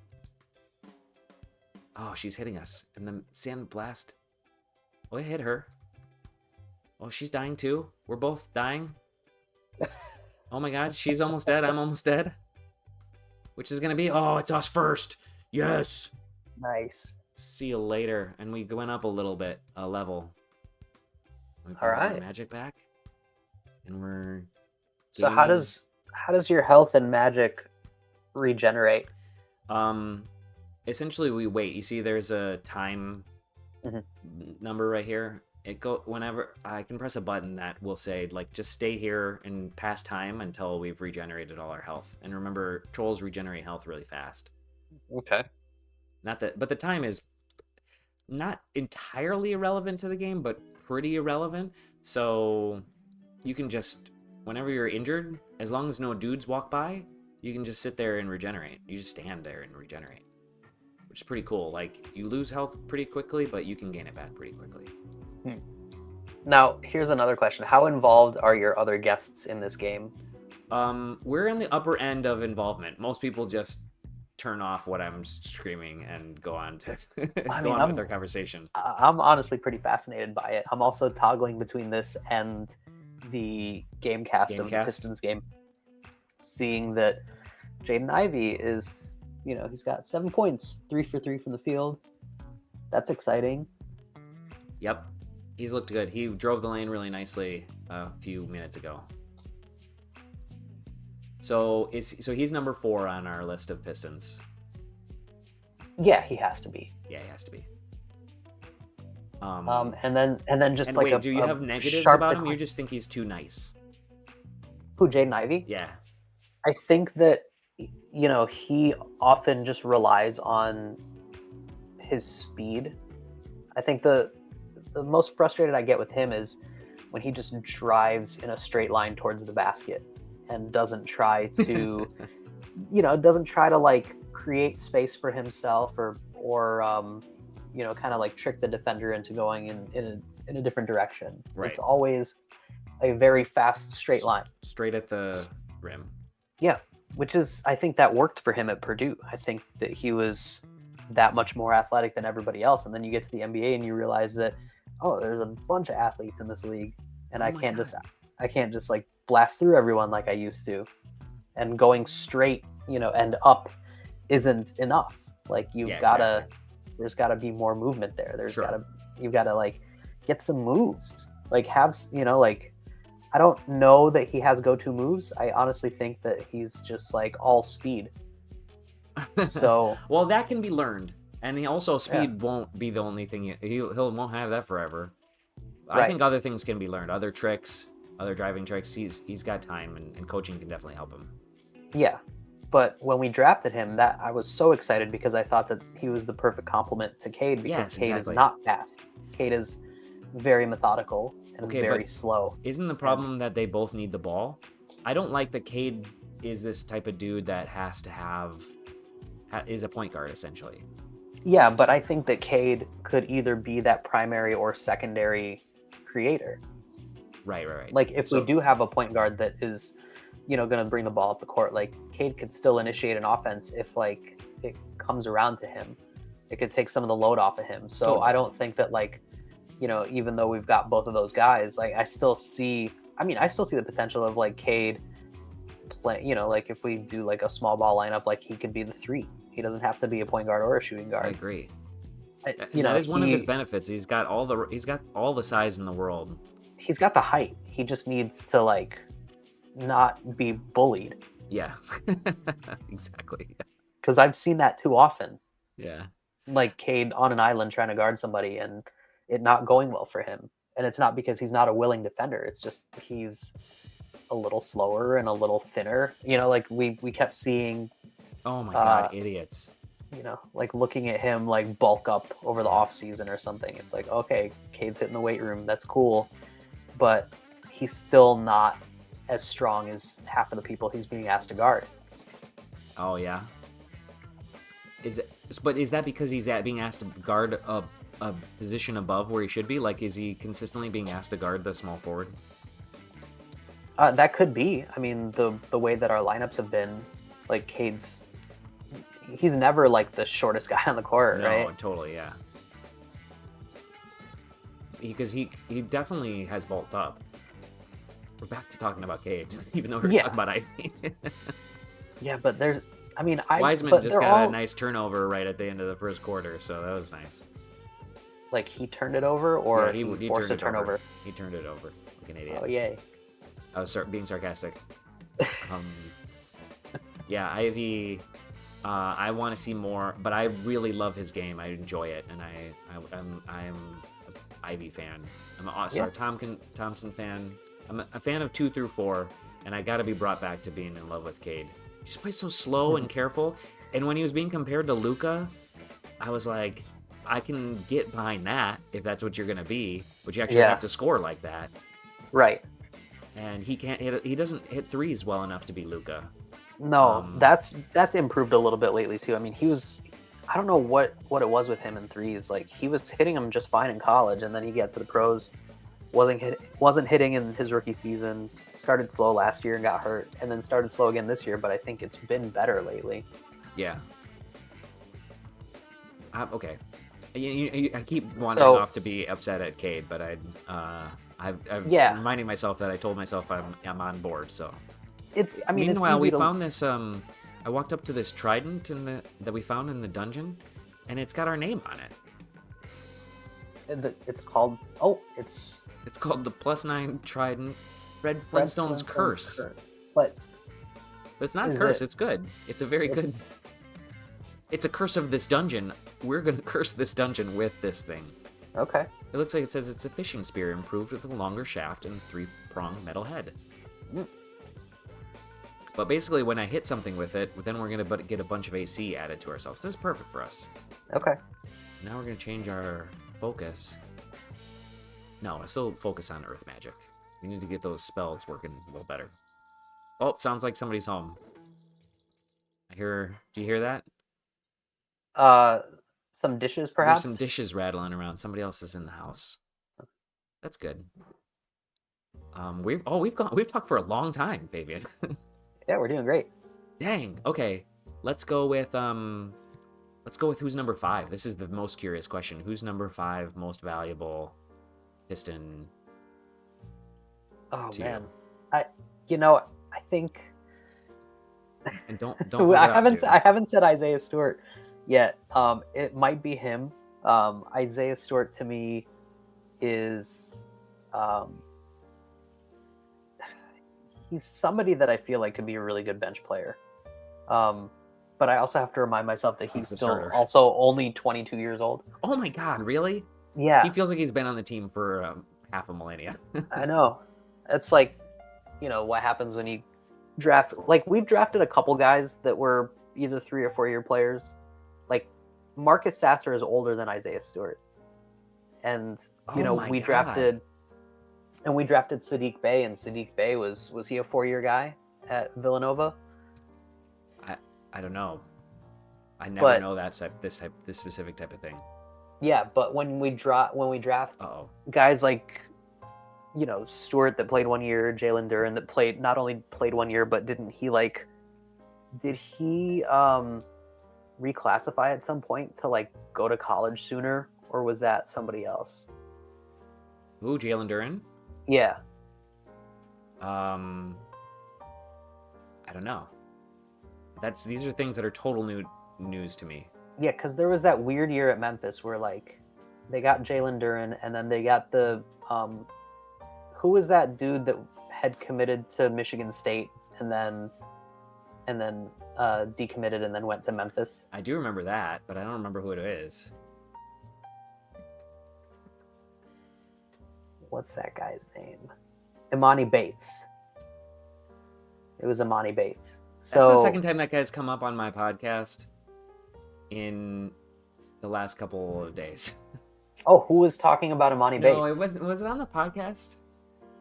No, it was just while I was hanging out with my friend with my friend Alex over the holidays. Okay. He brought him up as a Michigan State player that. Yeah, was except supposed he to be never the played next- for us. It's supposed to be the next LeBron, and never ended up playing for the Spartans. Yeah, decommitted and then went to Memphis. I felt like there was something shady about that team. Anyway, Yes, like I the remember way that that Memphis team being shady, yeah, or Um, all of the Memphis teams being shady. and it was it's just like part of Memphis's deal. Like Culture. yeah, it doesn't matter who the coach is if it's Calipari or Penny Hardaway. They're just gonna be shady. Yeah. There's an invisible orc in front of us. There's a lot of stuff happening right now on the screen. These things, I think we killed all these dudes off. Those are just memories of them being there. But this is an invisible orc. Mhm. And I'm having trouble hitting it.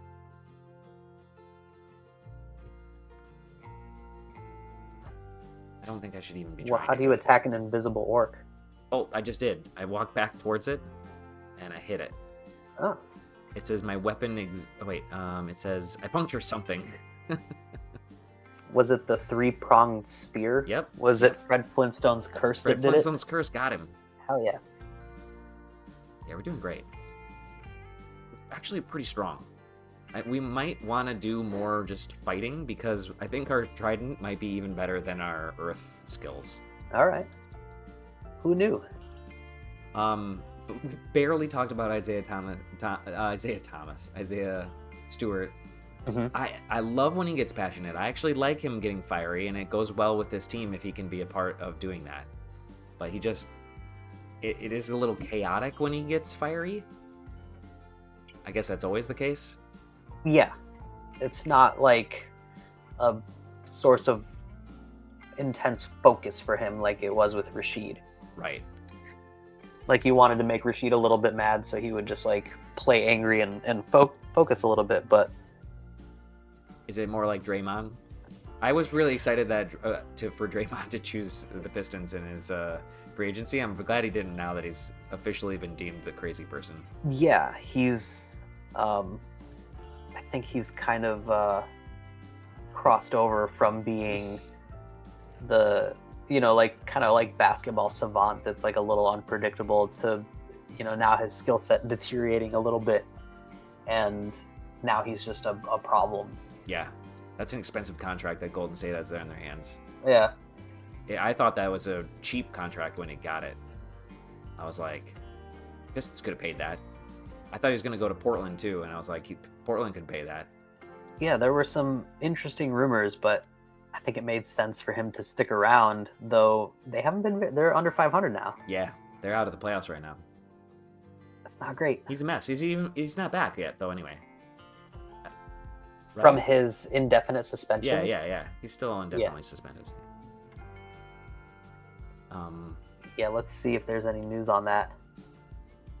Dude, wait. Let's talk about the Grizzlies for a second. Well, isn't it crazy that they were so bad? They were below the Spurs. I mean the Spurs.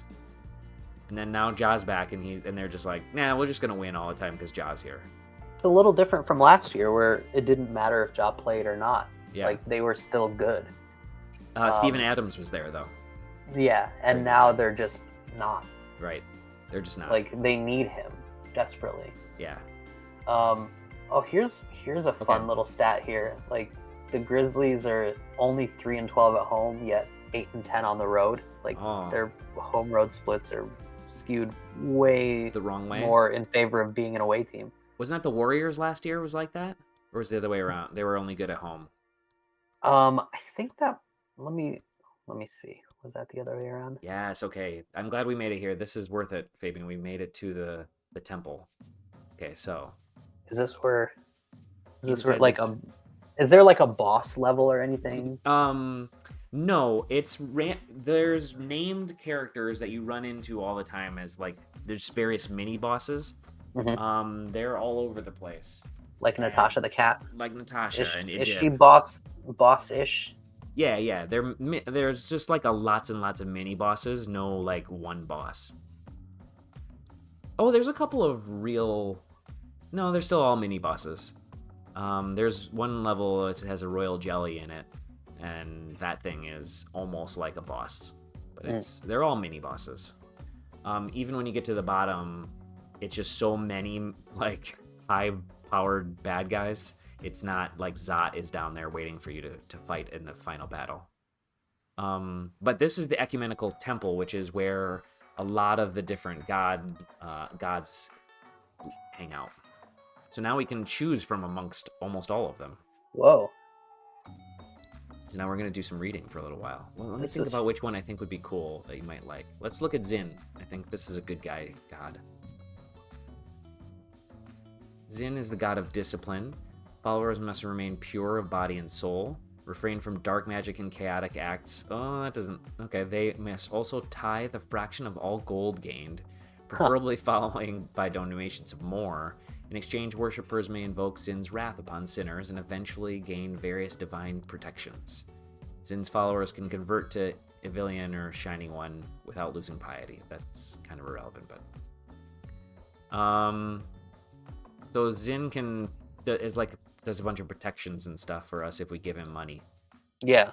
That doesn't Sounds seem that expensive. interesting. Yeah. I like this one. Oh wait. We're a troll, right? We might like Viamit. Viamit is a god of destructive powers. That sounds good. Followers will gain divine assistance in commanding the hermetic arts and the most favored stand to gain access to some fearsome spells in his library. One's devotion to Vehement can be proven by causing as much carnage and destruction as possible. That sounds like us. Yeah. And he gives us more spells and aids in our destructive spells, so that could be good. This guy might be good. McCleb.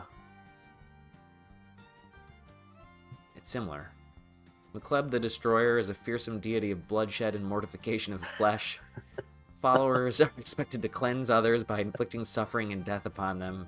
Dedicated followers may also access the raw energies of Hellspawn servants of chaos, so they may better break the impure world of its false laws and their evil god's glory. So we can summon servants of McCleb to be on our team, and we can hurl destruction. And we gain Yeah, health. This sounds pretty cool, right? That sounds like some real action. Do we need kind of like a super powerful and vengeful god to make up for the fact that we're just like Yeah. Okay, but here's another option. This is a good one. a digger troll? Hepliaquana. I know how to pronounce this one. Hepliaquana. Hepliaquana the Forgotten accepts the worship of those who would remember their forebears and fight alongside the greatest of them all. Acolytes of Hepliaquana sacrifice a small part of their life essence to manifest their ancestor into the world. As they explore and form new experiences, they will find themselves able to shape and control their ancestors' memory, eventually bringing them into the ranks of the mythical hero. So you basically get this ancestor who joins you, get a little buddy that follows you around and joins you. And as you become more pious, the buddy becomes stronger. And so we could choose another warrior mage or a warrior if we wanted to keep people away from us or something. And we could just have this guy with us. So that's kind of powerful to have a second dude just sort of hanging out. We can't control him, but he's pretty cool. One more. I want to look at... Like he's on our side. He's on our side. He's our teammate. He'll be basically walking around with us as teammate. Ashen Zari. I don't think we like this one. While it seems inconceivable that Define could be shackled, Ashen Zari, just that, bound to the sky for eternity, the unbudging god is all-knowing, all-seeing. Devoted worshippers are allowed to grasp sheds of the knowledge and foresight, but be warned, to Ashen Zari, power and blessing are a curse, and all things are the same. So, he'll show you things. He'll reveal the dungeon ahead of time, and you'll be protected in certain cases. But I get to see the structure of the dungeon before we get to it. Huh. And then lastly, Ru. This one's pretty interesting. Of all the gods, only Ru opposed creation. Not as folly, but as distraction. Initiates of Rule A Rue can open channels to the powers underlying the visible world by renouncing the fetters that bind them there. These sacrifices are not made to Rue, but rather given up freely and permanently. Having made such sacrifices, initiates will become able to draw upon this immense power to aid themselves, eventually gaining the ability to unleash its destructive might against their foes. So basically what you do is, Rue will offer you 3 sacrifices that you can make, and it could be an eye, it could be a hand, it could be the ability to wear armor, it could be the ability to cast fire magic, anything.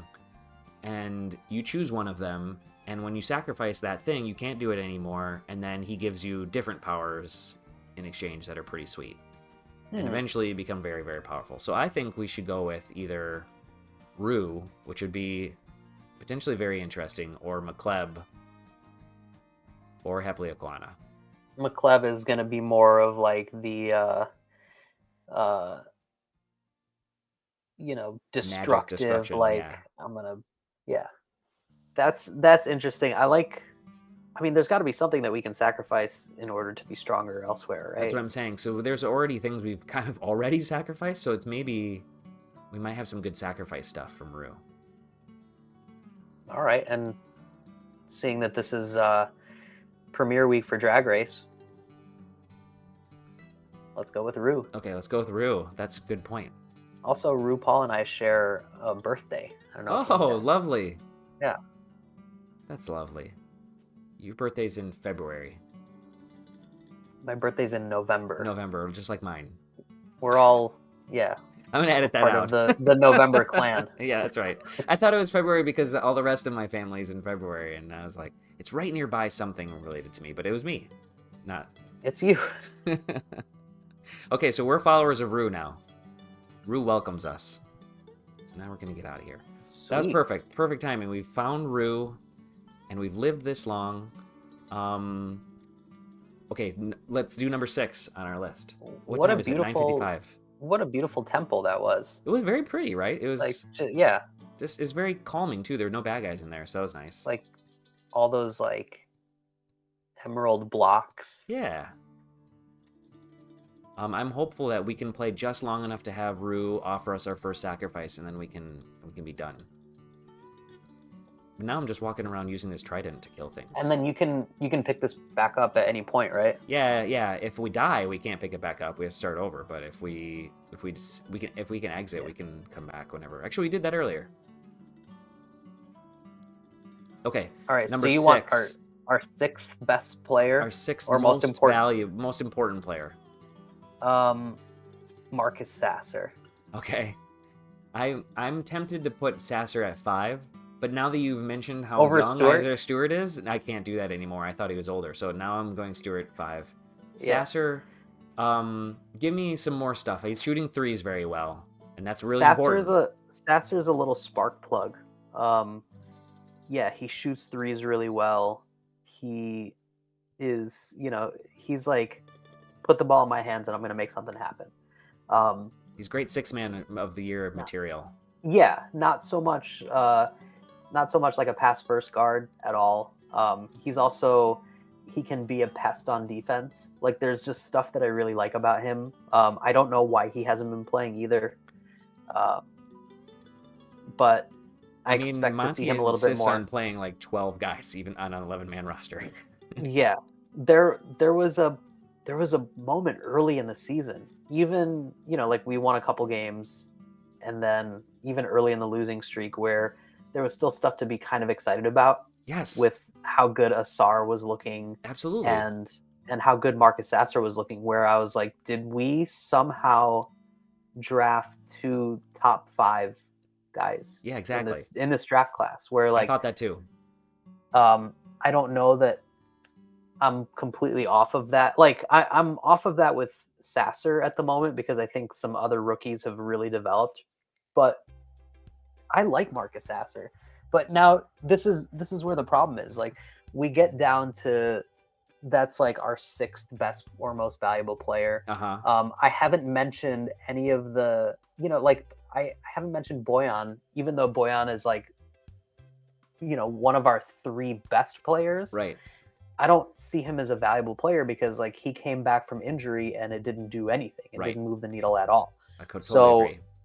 plus he's 34. He doesn't, like he doesn't do a lot of stuff on defense. Like he's just not the guy that we need on our team to be a piece that like gets us to the next level, and whatever that next level might be, which is, I was thinking that it was going to be like It's just competing for a play-in.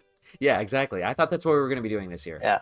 I did not So- expect tons of wins. I just wanted to be participating in something. Yeah. So even though like Boyan, Alec Burks, like they're getting minutes over Sasser because like they are a little more valuable to us right now in terms of like just the hope that we can be competitive in these games.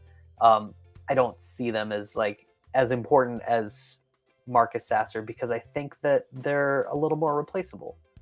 I think Sasser can develop to be like, I don't know, like I just had some high hopes for him to be that sort of like, Plug energy, Jamal 3-pointer. Crawford-ish, like, he's not going to pass the ball, but he's going to do something cool. Like, just give him a chance.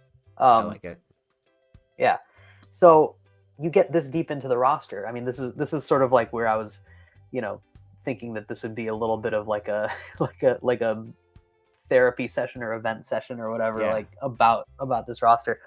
The ways to improve it are, hope that like you get some sort of like mid-tier free agents that would Exactly. agree.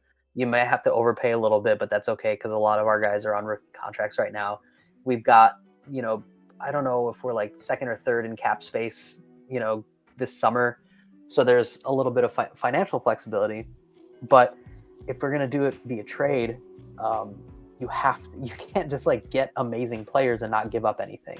So That's right. we've But already we have named a guys bunch that of we guys. can give up, though. That's the thing is Bogdan, Burks. Mhm. But we have to think about the other Morris. side, right? Like if we think about the other side, like what? Okay, pie in the sky. We get Zach LaVine. Zach LaVine That has, doesn't help us. like Oh, I they've mean, had. Go on. I mean, he can. I think he would, but the Bulls and Zach LaVine have like mutually agreed that they want to explore a future where Zach LaVine is not a Bull. Right. So if we like, that's a better player than we'll ever get in free agency by a lot. Yeah. So in order to get him, what do we have to give up? That's Right. the question. There's Can no you give way. up- There's no way we just say, hey, take Our Boyan. 6th, 7th, 8th, and 9th best players. Yeah, take Boyan and Killian Hayes and like a pick swap. No, And- so but here's the thing is, when do you start to say that the future version of our draft pick is better to give away than the 4 core that we have? The issue with trading a draft pick right now is that we already owe a draft pick. We owe a first rounder to somebody. I see. I thought we had. I forget if it was like the Knicks or Portland. But we owe somebody a pick, so we can't trade a first round pick because you can't trade back-to-back first round picks. Right. So what do you do? Okay, I don't know. Oh my God, so many turnovers. Get one back, or they? Right. So it would have to be a very late one in order for it to be worth it to them. And the Bulls aren't going to have a late one. Yeah.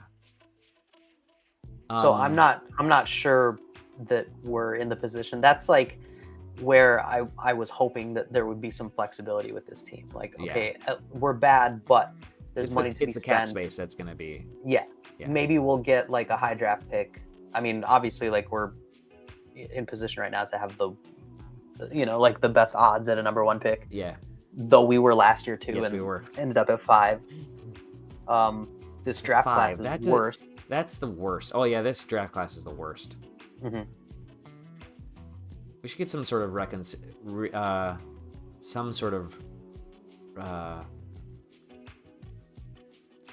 something for going from 1 to 5 like last year, but Yeah, a little. I mean, it would be nice if there was a rule in place that said that can't happen twice in a row. Yeah, But something like that. Yeah, yeah. You also don't want to incentivize teams to be Right. the worst It's team all- 2 years in The a row. reason it's possible is because it's incentivized against you. Yeah. So It's supposed to incentivize us in the opposite direction. Like Okay. we're supposed to never want to be in that position. this bear is kicking our ass, so we might die here.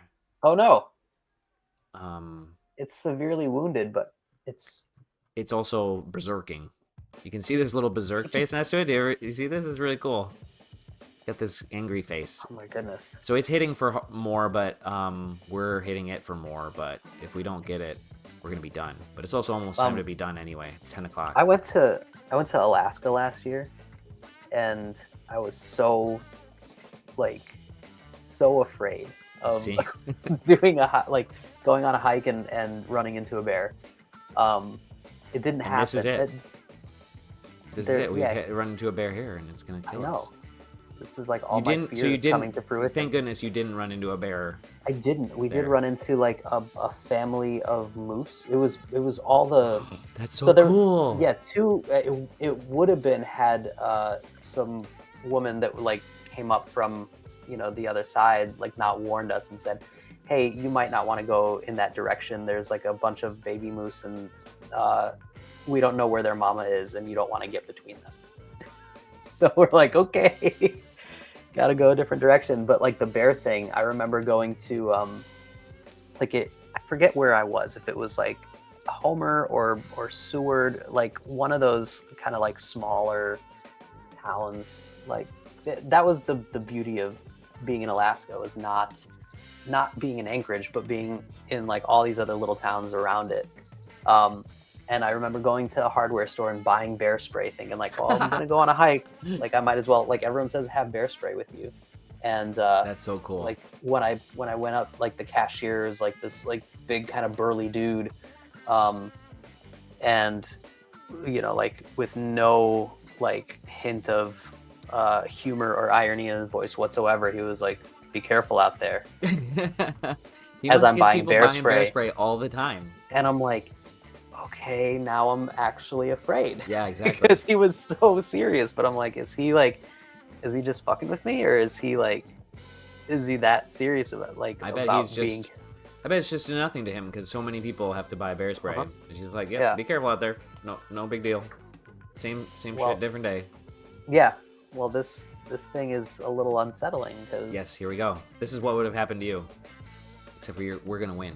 We're gonna win this fight. I don't think there's a way out of this other than just fight him. So I'm gonna fight him. Ready? Here it goes. 1, 2, 3, go. Oh god, that was awful. He clawed us bad. So let's see. It happened really fast. Oh, he's going so fast. I don't think we have anything we can do.